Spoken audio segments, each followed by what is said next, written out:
Good morning and welcome to Frankly Speaking here on WYDC TV Big Fox. I'm your host, Frank Ackerman. We are broadcasting live from the Hesselson studio here on Market Street in Corning, and we have a very busy morning in store for you today. We're going to be talking with Jeff Plate, Horsehead native, but you may know him from the Trans-Siberian Orchestra. You probably just got done listening to the Trans-Siberian Orchestra not that long ago with their unique take on Christmas music. So we'll be talking to him a little bit later on. We got our first wave. You can contact me at any time during the program. You see the number on the bottom of your screen. I want to start with a quick statement from Congressman Nick Langworthy. Then we have a really good op-ed here by a congressman a little bit down the road, the 19th district, Mark Molinaro. We're going to get to that. Then we're going to look, of course, at the presidential race as we near New Hampshire. All of that and much more. A couple updates as well on the program. So let's start with a statement from Congressman Nick Langworthy. He introduced a bipartisan piece of legislation to provide workforce training in rural communities. He introduced a bipartisan creating access. I like how they do this. Creating access to rural employment and education for resilience and success, or, yes, the Careers Act, to address the skills gap and workforce shortage in rural communities. This legislation is co-led with Congresswoman Jill Tokuda, from Hawaii, saying about the bill, many businesses in rural areas like those I represent in Western New York and Southern Tier are facing a challenge in finding skilled workers, resulting in too many vacancies and too few applicants. The Careers Act aims to close the skills gap by investing in pathway training programs and creating meaningful partnerships with private sector stakeholders across sectors from manufacturing to healthcare. If enacted, this legislation will work to bolster rural economies and innovation, making them more competitive and sustainable well into the future. So I want to pass that along to you. As you know, it's a topic that comes up very frequently on this program about the need for people to join the workforce. How often have we talked about that? As a matter of fact, they have a lot of stakeholders that are quoted in this press release, one being Dr. William P. Mullaney, the president of SUNY Corning Community College, saying, Corning Community College applauds Congressman Langworthy's introduction of the Careers Act as a vital step towards addressing the workforce challenges facing rural Americans. The Careers Act creates grant opportunities for institutions like ours to provide critical training skills to thousands of workers across the country in high-demand industries. It's good for American workers and good for the American economy. Many other stakeholders in this piece, but we appreciate the bill, the act, the Careers Act, and we appreciate the Congressman Nick Langworthy for passing that along. Okay, I mentioned another Congressman, Mark Molinaro. I know I'm going fast already. And look, 3 minutes in, and look how much we've accomplished and went over already. Mark Molinaro has an op-ed this morning at USA Today, We cannot allow upstate New York to feel overlooked and cheated. Stand up for our communities. It's sort of almost an announcement in a way that he's running for re-election at the end. We're not going to get to all that, but I don't think too many people thought he wouldn't run for re-election. By the way, if you're saying, Mark Molinaro, I know that name. He was a gubernatorial candidate a few years back, ran against Governor Cuomo. But he says those in power lost touch and stop caring. Nowhere has this felt more than in upstate New York. Boy, is that ever true. A region in which people often feel overlooked, ignored, and cheated. And can you blame them? In upstate New York, big corporations dumped toxic waste and then left, taking jobs with them and leaving us to deal with the environmental and economic aftermath. New York State now leads the nation in population loss because families can't make ends meet. Individuals dealing with mental health and substance use face daunting journeys for quality treatment, and many in the disability community are unable to participate in the pursuit of happiness because of archaic barriers. Yes, the population loss is a good point. I would also add in there, a lot of it has to do, of course, as he mentions, the cost of living in upstate. And we talked about it so often with so many guests on this program. There's the cost of living, the lack of jobs, perhaps, just a fear of safety, as we talked about with the public safety issue. But I'll continue. Instead of taking on these issues, we see extreme politics in Albany and Washington create new ones with policies that may sound, quote, good in a vacuum, but never in the real world. Take Albany's bail reform, for example. New victims are created every day because dangerous criminals are set free. And that's what we talked about from really day one with bail reform, which is think of all the victims that did not need to be victims of crime because of this legislation. Or look at Washington, D.C., out of control, reckless spending, fueled inflation, jacking up the cost of nearly everything. Now the big box of cereal at Walmart is double the price and half the quantity. To make matters worse, New York City, the most resource city in the world, has started relocating migrants to underfunded communities in upstate New York, apparently deciding it no longer wants to be a sanctuary city. For most of these politicians, little to no thought is given to how these changes will actually impact the average worker. We have to rekindle a spirit of genuine connection, conviction, and advocacy. And that's where he makes his announcement that I'm running for re-election to continue listening, learning, and fighting for you. I thought that was a very good piece. There was more to it. You can find it at USA Today, but I actually found it on Empire Report if you want to click the link there. But that's 19th District Congressman Mark Molinaro. All right, let's take our first break. As I said, Jeff Plate's going to be coming up in a little bit. You know him from the Trans-Siberian Orchestra. Really look forward to chatting with him. That's in just a moment. So stay with us. This is Frankly Speaking here on WYDC TV, Big Fox.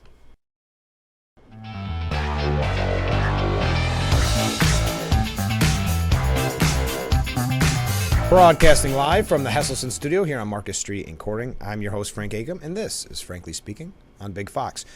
I know I'm already running late, but we want to cover a lot this morning, and we have our guest, Jeff Plate, coming up in just a moment. First is an update to something that I brought to you a couple of weeks ago. Fani Willis, the controversy surrounding Fani Willis. Well, Georgia Trump prosecutor Fani Willis faces a hearing on the alleged misconduct. Fulton County, Georgia District Attorney Fani Willis will appear for a February 15th hearing regarding allegations that she had an improper relationship with her lead prosecutor. Superior Court Judge Scott McAfee scheduled the hearing on Thursday, yesterday. Willis has spearheaded, the prosecution of former President Trump and his indictment on election interference charges. Court documents filed earlier this month say Willis hired special prosecutor Nathan Wade, her alleged romantic partner, to prosecute Trump and benefited financially from the relationship in the form of lavish vacations that the two went on using funds his firm received for working the case. Willis has not confirmed nor denied the claim, but she suggested she was being scrutinized because she was black. If you recall, that's the story I brought to you. She was speaking at the Big Bethel AME Church in Atlanta, saying they only attacked one. First thing they say, oh, she's going to play the race card now. But no, it isn't them. No, God, meaning because she was at the church, isn't them that's playing the race card when they only question one, was her quote at the time. So has not confirmed or denied, but we'll have that information for you as we find out on February the 15th. Another quick update. Hunter Biden is going to sit for a closed-door deposition along with 5 associates. Hunter Biden will sit in a closed-door interview on February the 28th, along with 5 Biden family associates at various dates. That's what House Oversight Committee Chair James Comer and Judiciary Committee Chair Jim Jordan announced yesterday. Now, it came kind of as a surprise. Last week, the chairman went through procedural hurdles to prepare for a House vote to hold Hunter in contempt of Congress for failing to sit for the deposition. Hunter proposed last week to sit for the deposition if Congress reissued a subpoena, arguing the prior subpoenas, quote, are legally invalid because the impeachment inquiry, quote, did not yet exist when the subpoenas were issued. So we'll keep a close eye on that one as well. Those are a couple quick updates before we get to, yes, one other update. Congress has passed, I'm sure you've heard by now, a short-term spending bill that averts a government shutdown. I'm not sure what this means for Mike Johnson. There's quite a few articles out today and quite a few commentators suggesting his days could be numbered as Speaker of the House. We may get into that. I don't want to dive too much into it. It's early yet.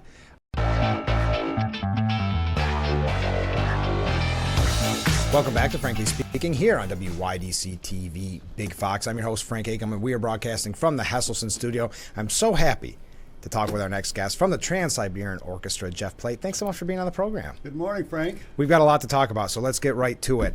How long have you been with the Trans-Siberian Orchestra? Since it began, literally in 1996, and prior to that, I had joined a band called Savatage. Okay. 1994. Progressive metal band out of the Tampa area. Been around for several years. And their manager at the time, producer, songwriter, lyricist, was a man named Paul O'Neill. Okay. So I began working with Paul O'Neill and Savatage and one of their founders, John Oliva, back in '94.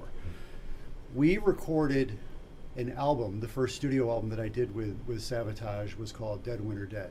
Okay. And on that album was Christmas Eve, Sarajevo 1224. Oh, interesting. So this was part of a concept story album that Paul had written about the war going on in Bosnia at the time. But so anyhow, here we are, this metal band with a Christmas song on our record. You know, a lot of us are scratching our heads and wondering, what's Paul thinking? Yeah. And he obviously could see a little bit further down the road than the rest of us because that song became an instant hit. Yeah. And this was the vehicle for Paul to create the Trans-Siberian Orchestra, which Paul had this idea in his head for years prior to me even meeting him. Mm-hmm. He's a New York City guy, loved Broadway, loved theater, Okay. loved rock and roll, loved, metal and storytelling and all that kind of thing. And he wanted to create a project that just included all of that. And also something that was going to touch all musical genres, et cetera, et cetera. If you look back to some of the old Savatage LPs, Gutter Ballet, Streets, and you can see some hints and hear some hints of TSO in Paul's writing on those albums. So, Interesting. So he had this idea in his mind for quite a while. But anyhow, with the success of Christmas Eve Sarajevo, Paul, like I said, used this as the vehicle to create the Trans-Siberian Orchestra. Yeah. We did our first album in 1996, which is Christmas Eve and Other Stories. And boom, the whole thing just kind of took off, and we were like, wow. Could you ever imagine? No, not initially. I mean, you really have no idea what's coming around the corner. And like I mentioned, Paul, very smart guy. I think he could see further down the road than the rest of us. But Christmas Eve Sarajevo 1224 was one of those things that was, like I said, being on this album was kind of strange, to begin with. Yeah. But when you heard the song, there was no doubt, wow, this is awesome. This works. This is great. Yeah. And to think that it was going to be such a big hit in such a mover and a shaker in that Christmas genre, which had always been kind of safe. Mm-hmm.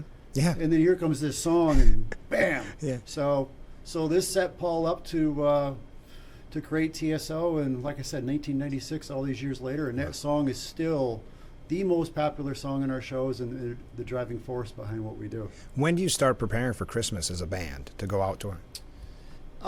As a band, we get together and rehearse end of October, beginning of November.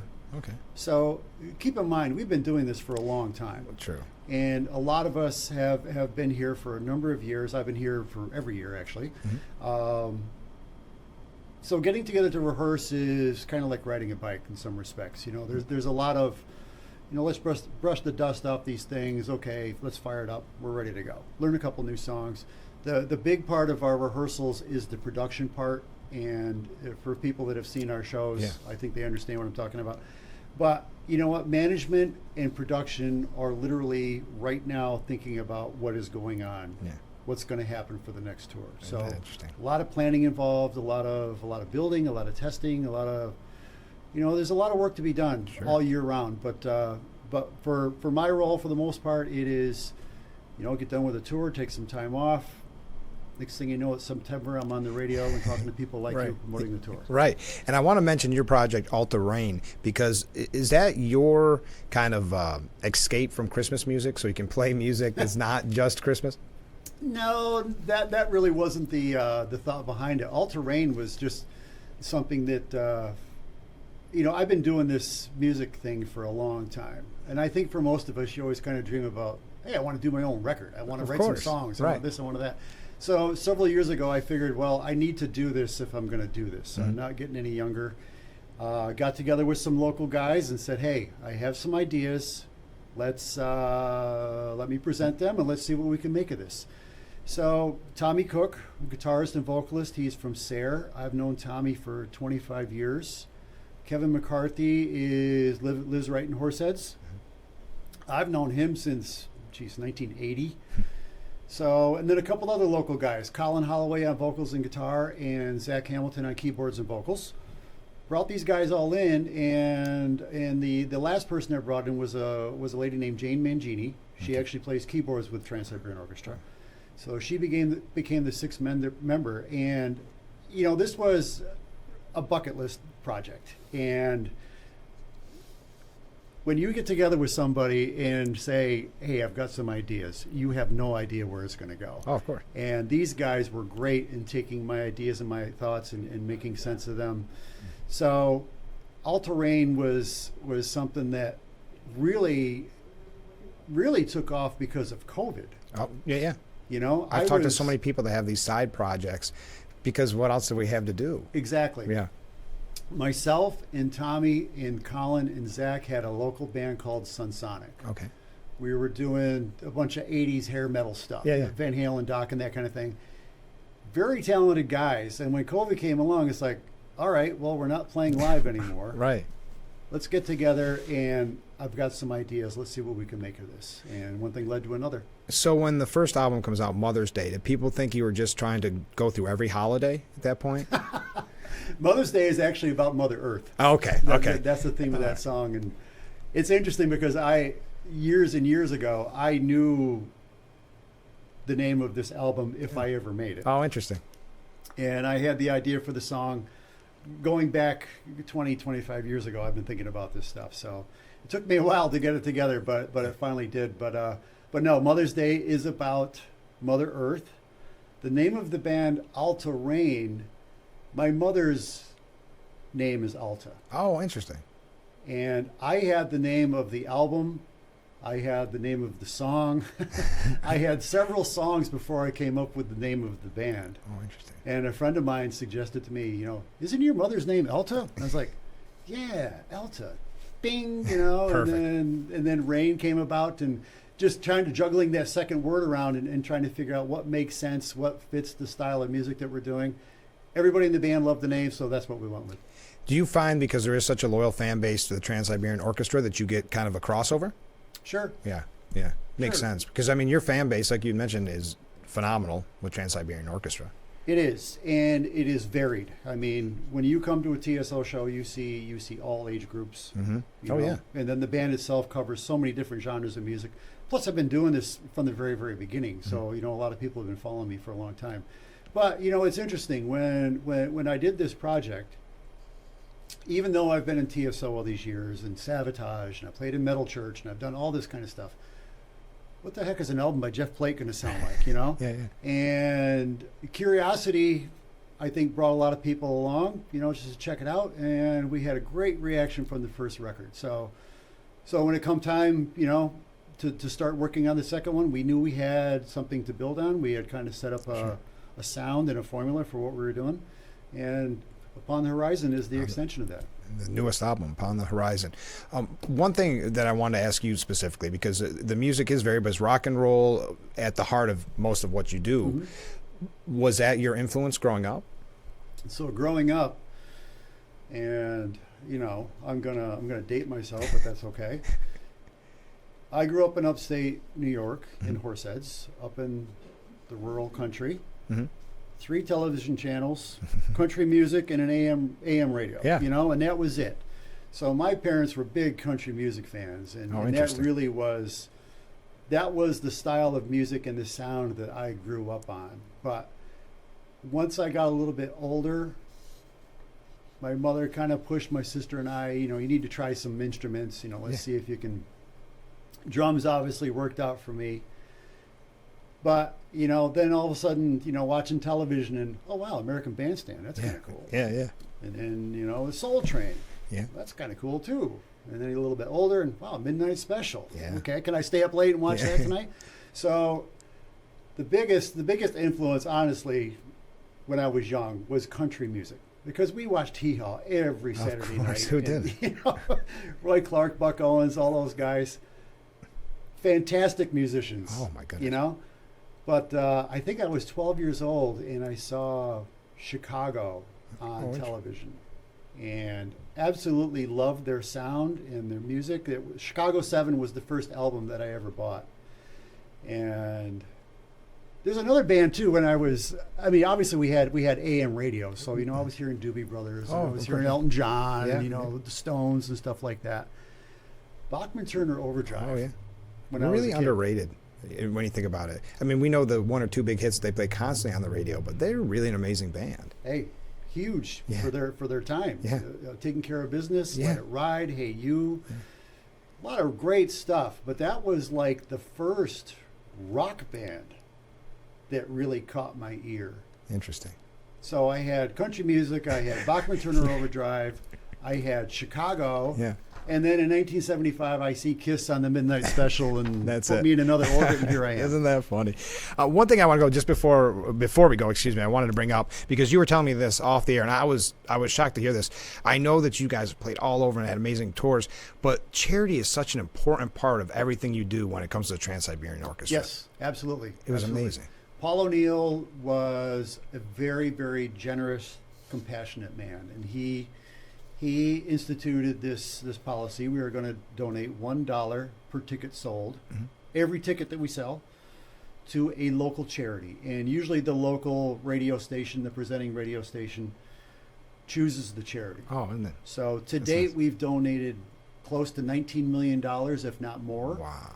Our last tour, I know we had some really big donations come in from some other entities, and we donated close to $1 million in the last tour to local charities. So, it's just something really cool, and it's another thing that really helps connect TSO to our fan base, because it sounds so cliche. We cannot do what we do without them. Of course. And that person in the audience is actually helping somebody in their own community, maybe somebody that they even know. And like I said, that adds up quick. Yes. $19 million over all these years. That's really, really cool, and something we're all very, very proud of. Oh, I'm sure. But back to All Terrain. Before we go, I'm going to do the Johnny Carson thing and hold up the album. Hold up the album. So where can people find out more about the band and also the album and just about you in general? Go to the All Terrain Facebook page. Go to Jeff Plate Music Facebook page. Okay. Rat Pack Records is our record label. You can go there, Rat Pack Records /All Terrain. Okay. Everything is available there. We are available on Amazon, all the digital formats, all the normal areas. You can, just type us in and you'll find us pretty easy. Well, great. Well, thank you so much for giving us so much time. And also, we look forward to seeing you with Trans-Siberian Orchestra around the Christmas season, as we just got out of the Christmas season. And we look forward to seeing more from All Terrain. So thanks for being on the show. Thanks, Frank. Appreciate it. We'll be right back with Frankly Speaking. Stay with us.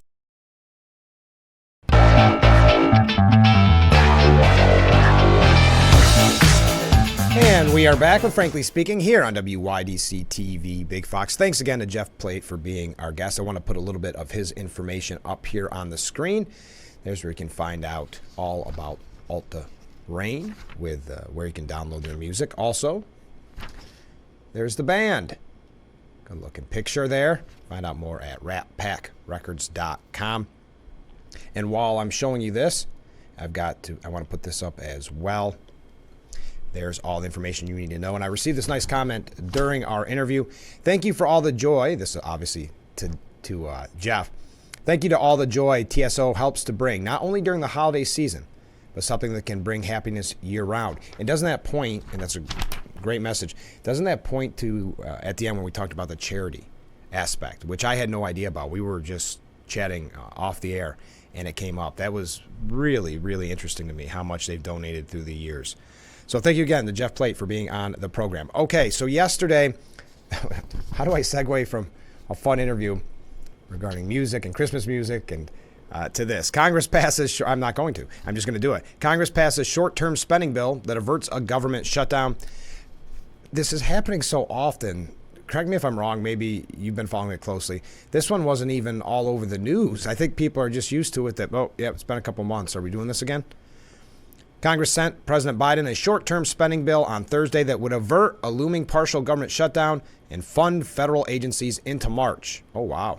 Really leaving themselves a lot of time till March. The House approved the measure by a vote of 314 to 108 with opposition, and this is coming from the Associated Press, coming mostly from the more conservative members of the Republican conference.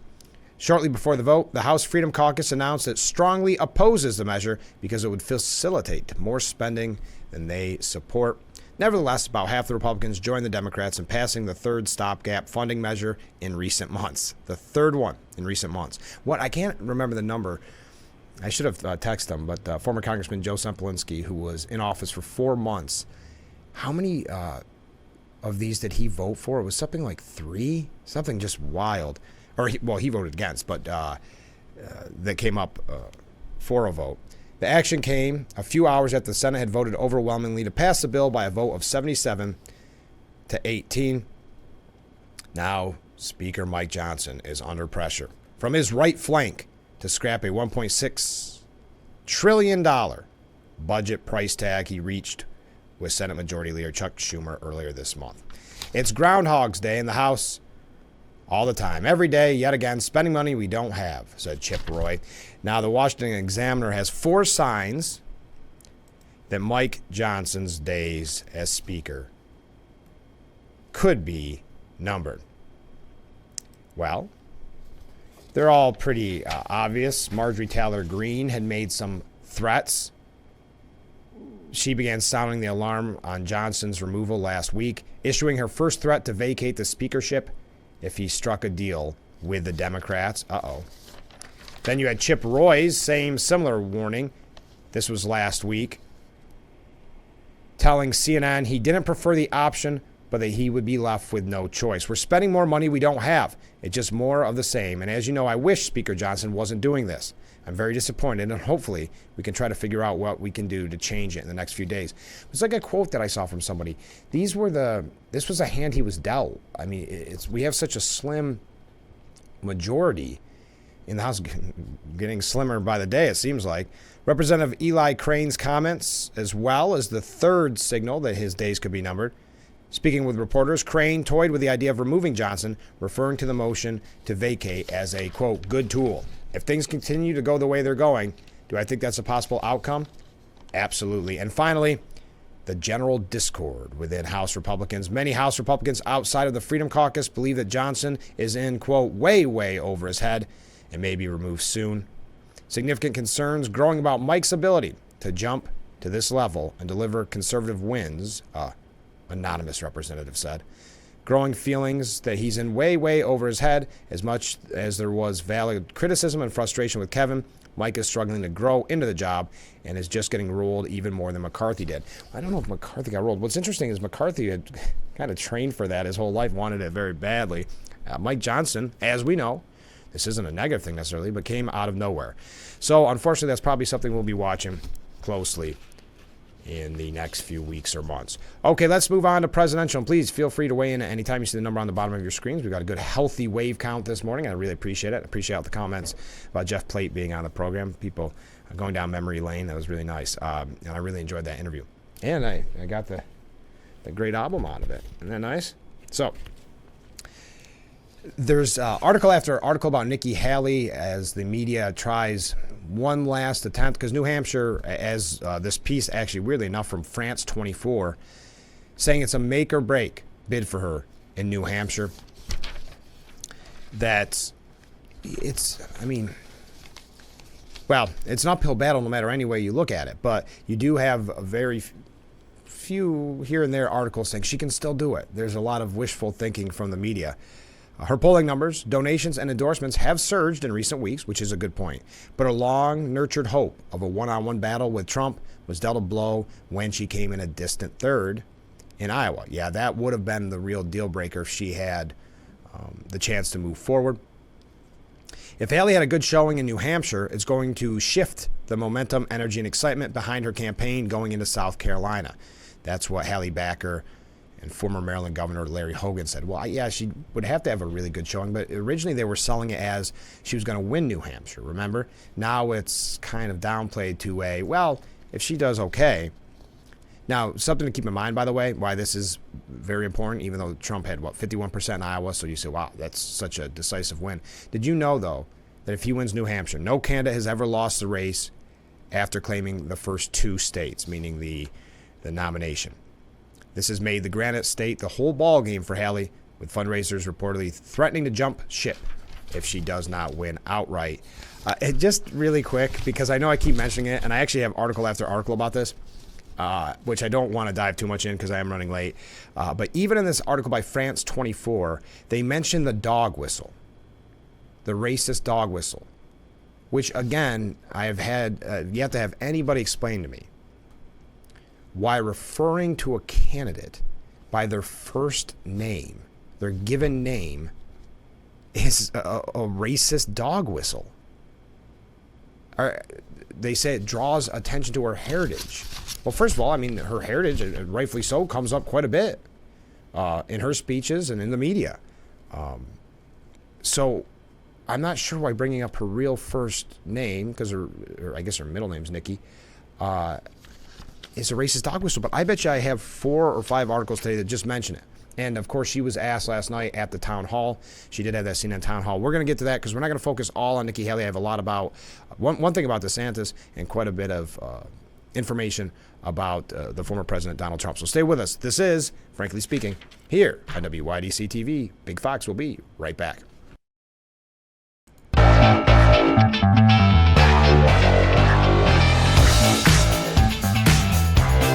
Thank you so much for joining us this morning on Frankly Speaking. Thank you for all the comments. I'm your host, Frank Aiken. We're broadcasting live from the Hesselson studio here on Marcus Street in Corning. We quickly have to take another break. I'm running really late this morning, but I had so much fun talking with Jeff Plate. But the takeaways from the CNN town hall, according to CNN, Haley affirms her view that America has never been a racist country. I thought she handled this question very well. She said the intent was always to do the right thing.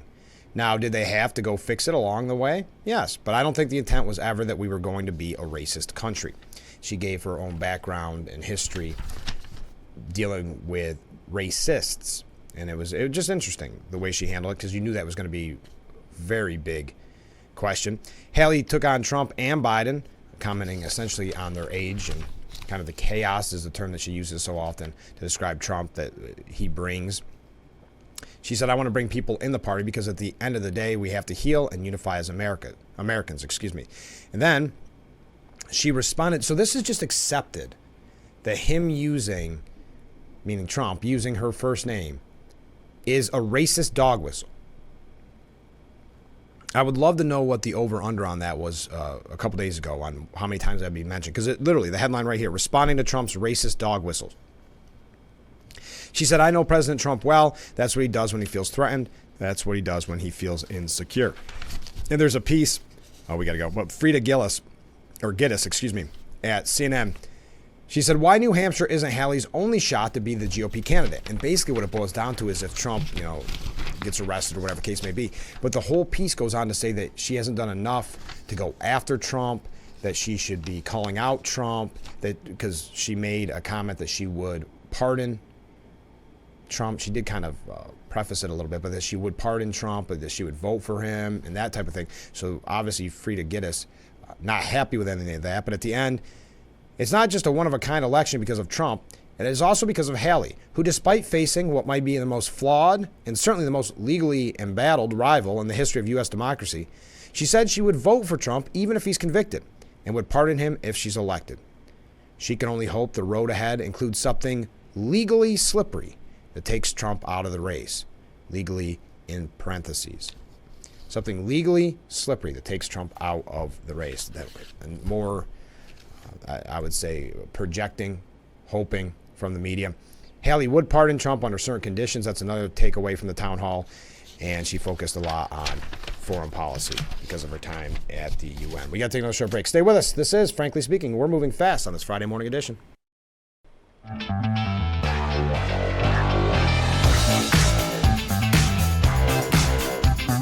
Broadcasting live from the Hesselson studio here on Marcus Street. This is Frankly Speaking. Thank you so much for joining us.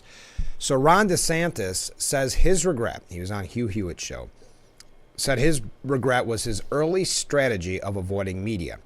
It was really interesting at the time. I would also say the rollout was very poorly done. What was it on, like Twitter or something? I can't even remember. That it was disastrous with pauses and gaps and all of that. But he regrets his early campaign strategy of avoiding the media. And it is interesting because now look at it. He's been on CNN how many times the last couple weeks, and he's all over. He said, I came in not really doing as much media. I should have just done blanketing. I should have gone to all the corporate shows. Yeah, I think there was maybe within his campaign a level of cockiness because let's face it, how long had we been hearing that he was the heir apparent, so to speak, or the next in line, that this was going to be a shoo-in for him. He's so popular. And, when you're surrounded kind of by people that say that, you maybe make some unwise decisions thinking that if I just go to friendly media, that's enough to get me over the finish line or at least get me what I need. And in this case, it clearly wasn't enough because a lot of people did leave, a lot of people, myself included, where you didn't see a lot of Ron DeSantis in the early days. But he said, I should have gone on all the corporate shows. I should have gone on everything. I started doing that as we got to the end of the summer, and we did it. But we had an opportunity, I think, to come out of the gate and do that and reach a much broader folk. That's what we were putting it. But now I'm everywhere. I mean, I'll show up wherever. I'm committed to do the debate tonight. I'm the only one that's willing to debate. I've done that televised town hall. I go out and take questions from voters. I think that's good. So that's Ron DeSantis' biggest regret. When we come back, Donald Trump, quote, totally convinced he'll win election amid his legal woes. He's already predicting a landslide. This is coming from sources telling Page 6 of the New York Post. Trump's on top of the world right now. Everyone at his private club, Mar-a-Lago, is already treating him like he's the president in Florida. He's totally convinced he's on the path to winning the presidency again. He's very upbeat. He's elated. He's already predicting a landslide in the entire country to aides and friends. Even Haley's top surrogate, and this is a good point, Governor Chris Sununu, has started tempering expectations for her chances, saying, we always wanted to have a strong second, meaning in New Hampshire. That's the only expectation we have ever laid out there. Now, if you recall, he previously said we're going to win New Hampshire. So expectations, setting the bar a little bit lower. Realizing that all these high bars that have been set, like Haley winning second in Iowa, just end up hurting her in the long run. Let's take another break. Wrapping things up here on Frankly Speaking. Stay with us.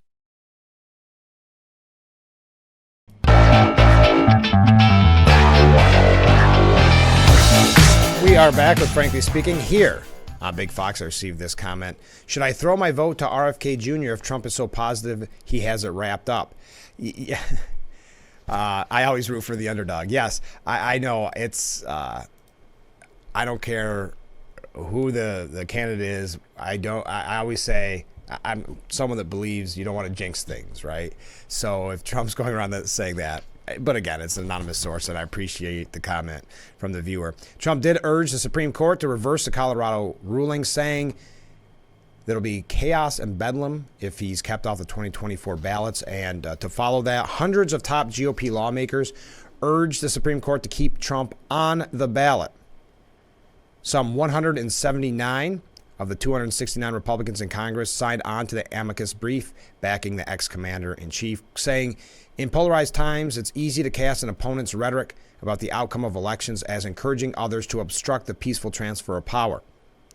The lawmakers also argue that the ruling short-circuited the rule of Congress. I don't want to get too much into wonkiness because we do have to take one more break before we wrap things up.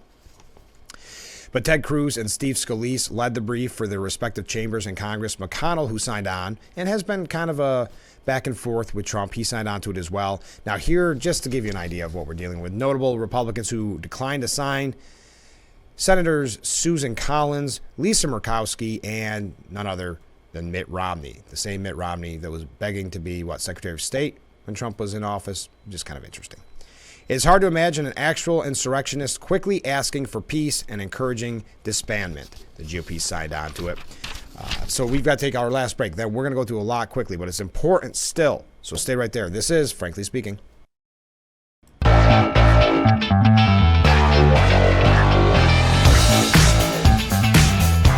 Welcome back to Frankly Speaking. We're wrapping things up as we broadcast live from the Hesselson studio. I'm your host, Frank Acom, receiving this comment. I still don't trust the media bias to allow a smooth road for Trump. Absolutely.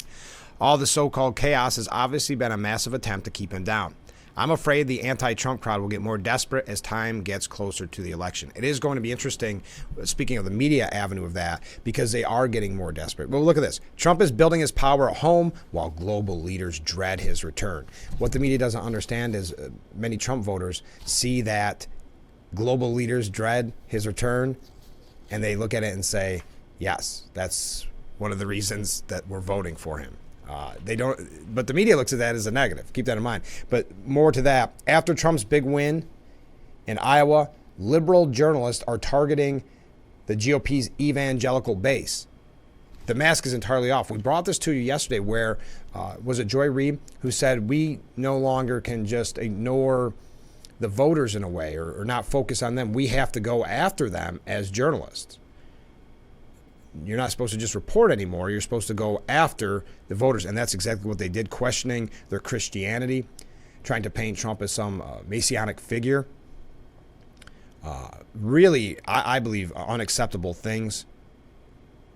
In the evangelical world, particularly in the charismatic world where Trump has a firm foothold, people believe they are waging a spiritual war against demonic enemies of Christianity in America. Other Republicans, including DeSantis, tried unsuccessfully to campaign on similar themes. And it goes through all of this. I was trying to find the one line that was really bad. Questioning essentially their faith. We don't have time to get to all of it. But the gloves are off when it comes to, and they were before, don't be deceived. There was a lot of voters that were attacked at the time by the media or focused on, doxed, those type of things for supporting Trump. But the signal has been sent that it's okay to go after the individuals now, which is ironically another thing that we talk about so frequently on this that plays into, for lack of a better term, Trump's hands as someone who said, I'm taking this fight for you, right?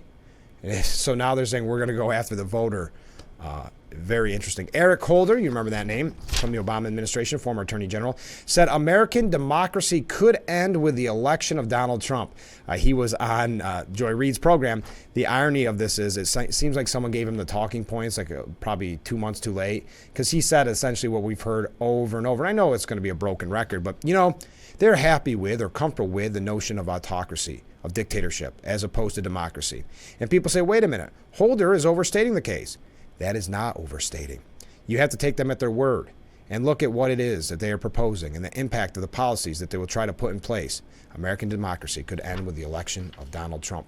A little late to the party, Eric Holder. James Carville says third-party candidate is going to get a lot of blanking votes. I'm not going to use the term. I couldn't use the term without getting kicked off the air.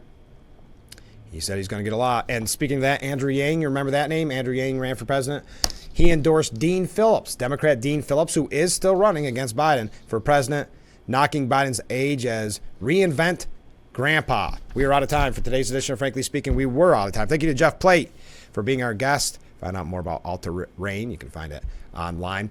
So I appreciate Jeff Plate being on the program. We have a busy week next week, so make sure you tune in every weekday morning starting at 7 for Frankly Speaking, only on WYDC TV. Big Fox. Have a great weekend, everyone.